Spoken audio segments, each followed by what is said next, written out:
I just think my mom's just a great person. She is a very loving, a very caring soul. She's non-judgmental, and she has a lot of the characteristics that I would love to have. The role model, that she's an inspiration, that she is the best mother that anyone could imagine having. When I think of Aurora, I think of someone who made a difference. And I'll always be so grateful.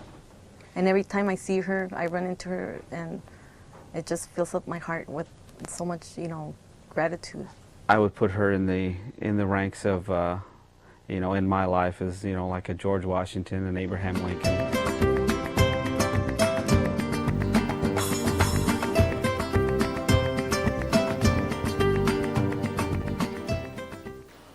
Aurora Renteria was born on August 8, 1932, to Leonarda and Basilio Garcia. She was the youngest of 6 children. Growing up as a child of immigrant parents, life was not easy. Very, very poor. Very poor. We lived actually from day to day. The house was just a little shack we lived in and had holes all over the place, and so it was a very poor life that we grew up in. She met Raymond Renteria at the age of 15 at a dance. They fell in love. 6 months later, they were married. I just started going out with Raymond, and all of a sudden, we're off to San Francisco to get married.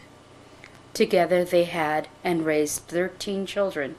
But this was not enough for Aurora Renteria. But it was a thrill to see her get her bachelor's degree when none of us in the family, none of her children had that degree. She was the first one that did that, so in that sense, she was truly a role model. Do you think that After I started working as a teacher's aide, I loved working with the kids.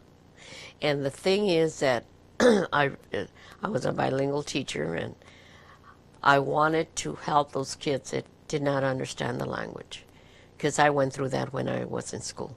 I remember myself, having a lot of trouble because I was Spanish speaking, and I went to school and I couldn't understand anything in the school, and they were on my case all the time. You need to speak English, you need to speak English, and then I would go home and try to speak English. Then my parents would say, "Oh, you don't want to speak Spanish anymore." So then I had to start speaking Spanish at home. So I was like in limbo, in between those two worlds, the English world and the Spanish world. Okay, I know Ms. Renteria. When I was in the 1st grade and I had just arrived from Mexico, she was my teacher.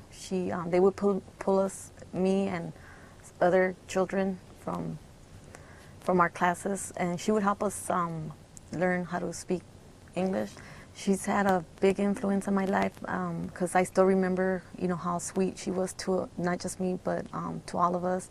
And I always be grateful and so fond of her because it was scary coming from Mexico and going to school, not knowing the language, and she always made us feel really, really warm and good. And I believe in angels, and I believe that she was like our angel when we're little, and I'll always be so grateful.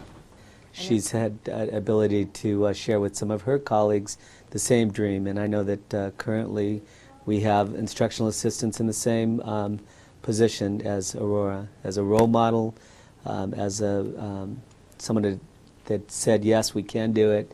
And then I also look at the personal side with her as a classroom teacher, visiting her classroom, seeing the boys and girls that she worked with from a class of 30 students to a class of 20, and how she took the time to really make a difference for all of the students in her class. My mom getting her education and working as hard as she did, coming from the background she had, it was just, it's amazing that she had that sort of drive. There's just so much to say and so few words to be able to make sense of that. Going back to school at, the age of 44, and, continuing through to get her education and going to college and then finding a career afterwards has just been one of those things that most people, try to do without having a family.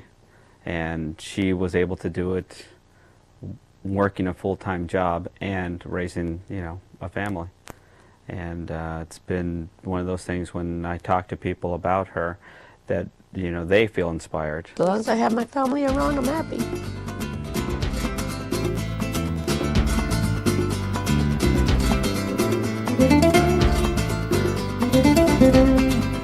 Thank you.